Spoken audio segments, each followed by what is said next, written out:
Ya, perkenalkan nama saya Imade Dwinanto Yoga, dengan NIM 19 15 09 10 40.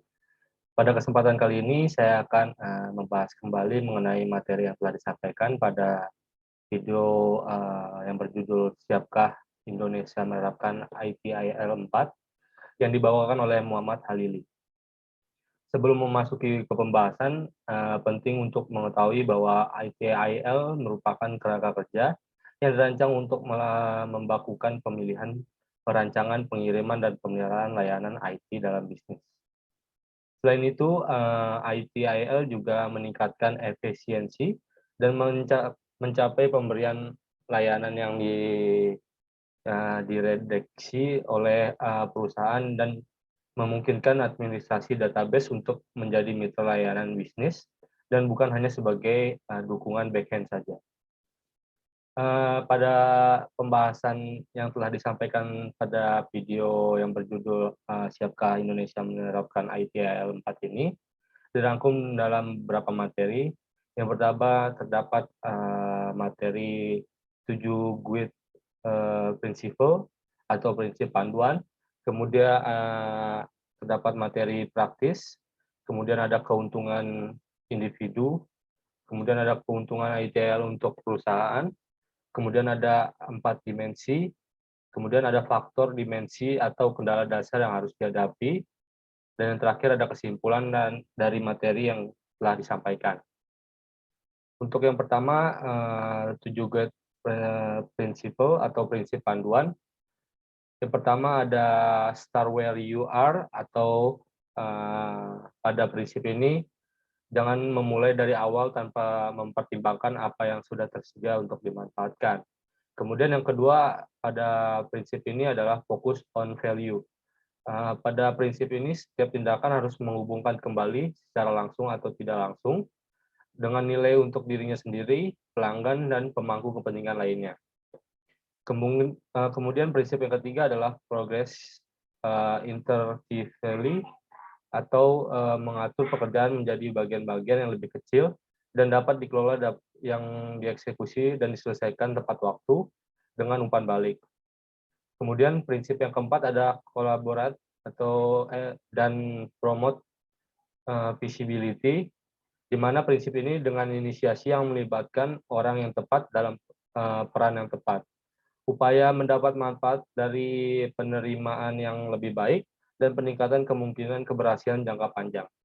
Kemudian prinsip yang keenam ada think and work holistically atau pendekatan holistik ini untuk manajemen layanan termasuk membangun pemahaman tentang bagaimana semua bagian dari suatu organisasi bekerja sama secara terintegrasi.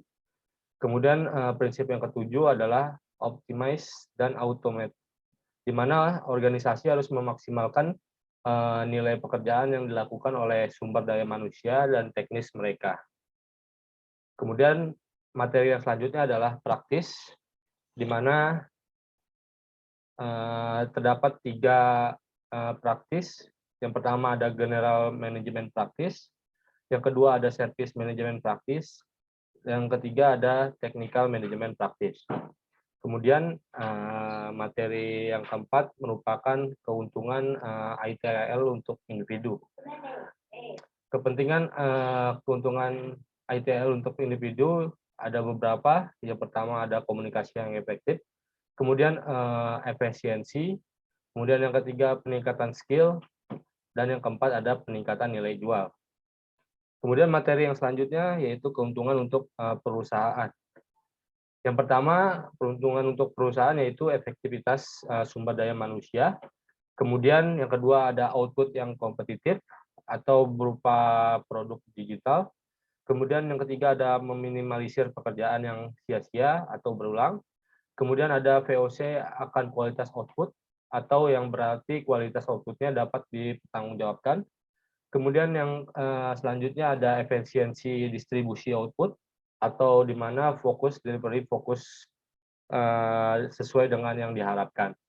Kemudian yang terakhir ada memenuhi perkembangan kebutuhan akan produk terbaru, di mana perusahaan dapat membuat terobosan-terobosan baru untuk memenuhi kebutuhan perusahaan. Kemudian untuk materi selanjutnya yaitu 4 dimensi, yang di mana terbagi menjadi 4, yaitu yang pertama ada organisasi dan people, kemudian yang kedua ada informasi dan teknologi, kemudian ada partner dan spiller, kemudian yang keempat ada value, stream, dan proses. Pada 4 dimensi ini terdapat beberapa faktor-faktor yang mempengaruhi atau kendala dasar yang harus dihadapi pada dimensi.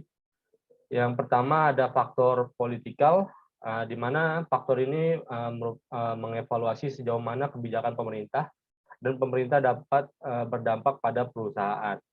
Kemudian faktor selanjutnya yaitu faktor ekonomi, di mana faktor ini mungkin memiliki dampak jangka panjang langsung atau tidak langsung pada brand.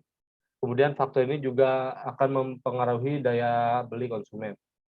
Kemudian selanjutnya ada faktor sosial, di mana faktor ini juga sangat penting jika ingin melihat atau ingin menargetkan produk pada karakteristik pelanggan tertentu. Selain itu, faktor ini juga dapat digunakan untuk mendapatkan tenaga kerja lokal dan kesediaannya untuk bekerja dalam kondisi tertentu.